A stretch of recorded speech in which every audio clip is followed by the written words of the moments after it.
Dream. We welcome you back to the show where we delve deep into the minds of people who shape our day to day lives. This is the voice of Sunbeam, and I am your host Samriddhi, and I welcome you back to the show. Today, we have Captain AJ Singh with us, a product of NDA and was a part of the Army.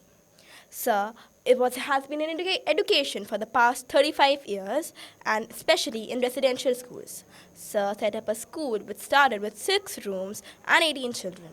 Currently, it has about 1,000 boarders as in the students. Sir has also been a chairman of IPSC, executive board member of CBSE body, and is currently the BSEI vice president. Jai Hind, sir.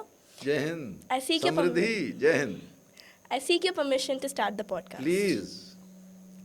Sir, you yourself have started a school. So, how do you feel that the close-knit environment of boarding schools foster a sense of community and belonging amongst the students?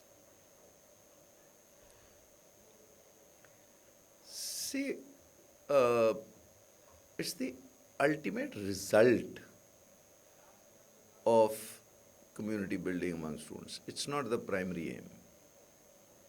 Primary aim is for the leaders of boarding schools. An opportunity for students. And then it becomes a larger community. So, it's a process. So, the aim and objective is not first students. Ultimate aim and objective obviously is students. We are working for students. But the process starts with the leaders of boarding schools. Sir, like students are being made as to be the future leaders. So, how do you think do day schools and boarding schools differ in their own ideas of shaping the future leaders of the country? This is a good question. Because leaders of the country first has to be understood as what do you mean by leaders of the country?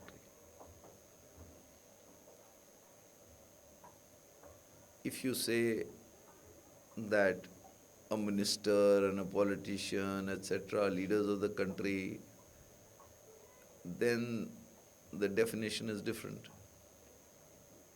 For me, a leader is any person who is leading a group of individuals or an organization with a proper aim and objective, with a mission, and is the one who directs those people to obtain those objectives. Now, say for example, there is a mess in charge. आपके mess में भी एक in charge होता होगा,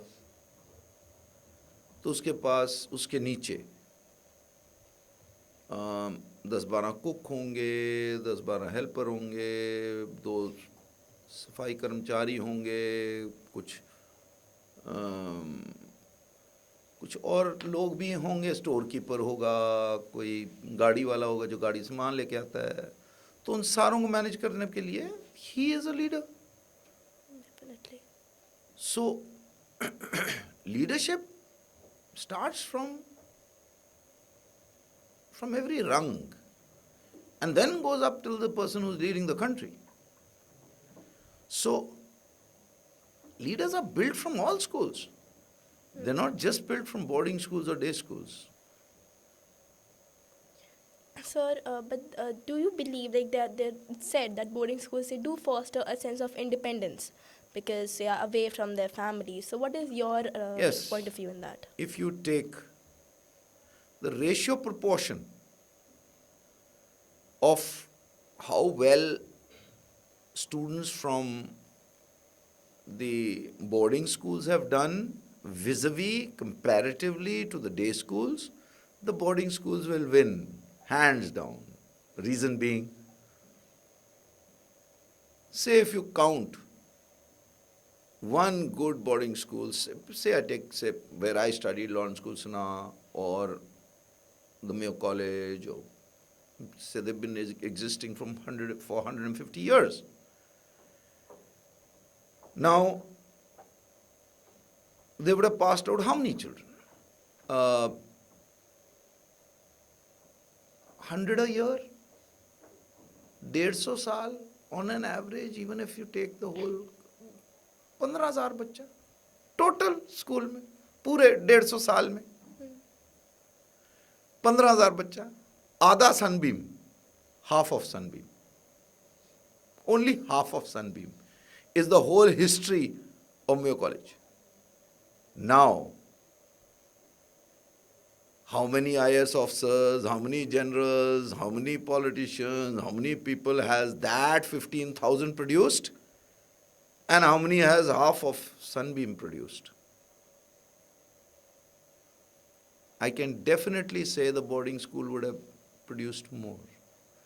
So, beta ratio proportion of boarding school doing well, their kids doing well and taking on leadership roles is far, far better. There's no comparison. We can't compare what a boarding school is producing vis-a-vis what a day school is producing. Because the day school is producing in huge numbers, Yes. while the boarding schools are producing very small numbers and still becoming very, very effective leaders. Because they are doing something special, very special. So, how much do you think that holistic approach to students help them in the future, apart from just academics? Again, same question, twisted. So, but Leadership development. Holistic development, after all, is what is it? Leadership development. Leadership, again, don't mix leadership. I've explained to you what is leadership. तो leader तो हर बंदा leader है. एक आप prefect हैं, आप अपने house के लीडर हैं. अब बेशक नरेंद्र मोदी जी नहीं है, पर आप लीडर हैं. तो holistic development will help you in leadership roles 100%. It will develop your confidence. आपकी व्यक्तित्व विकास जो है और आपका आत्मविश्वास जो है वो बहुत ज्यादा डेवलप करेगी holistic development, holistic education. Is it clear? yes, sir. Huh? Sir, how do you think that education over the time has evolved, and what emerging trends do you see coming in the future, in the near future? See, the NEP has come in lately. Kothari Commission had come in earlier. Now the new NEP has come in. So we'll be following it. But you see, the good private sector schools are already practically following the NEP, except for one aspect which I have already covered with you off podcast, child Samriddhi. We are not aiming to develop children bilingually. We are still developing children who take pride in speaking English and do not take pride in speaking their own mother tongue. Or I would say they do not consider it very important to learn Hindi well. So I think that is where the public schools and the residential schools are failing. I feel a child needs to develop his linguistic skills in his mother tongue as well as the national language as well as English. Now, Indians have a tougher job to do because an American is only going to learn English. That's it. And maybe some one or foreign language like, say, Spanish or French or whatever. But mainly every work of his is being done in English. In India, you got your mother tongue, like say you got Punjabi or Marathi or Bengali, or that's your mother tongue because you were from that state. You got the national language, that's Hindi, and you've got this foreign language on your head, English. You have got to be proficient in all three. That's the aim and objective. So I would leave the mother tongue to the mother And I would say let not schools dwell into mother tongue, because especially boarding schools, I think I have kids from so many different mother tongues. I've got kids from 13 states and 13 countries and 17 states of India. So I can't start now, focusing on their mother tongue or the language of their state. But Hindi, yes. English, yes. So what I have done now is I start teaching my children dual language till 5th. So he's taught English and Hindi as 2 languages. That's he's taught. Then his math and his science and his social science is taught to him in both English and Hindi. So when it's taught to him in both, he correlates, he knows translations, he learns the words. By the time he's in class 6, he's proficient in both languages. So moving to some rapid fire questions. Tea or coffee? Any? Your favorite food or cuisine? Vegetarian. Favorite book that you read recently?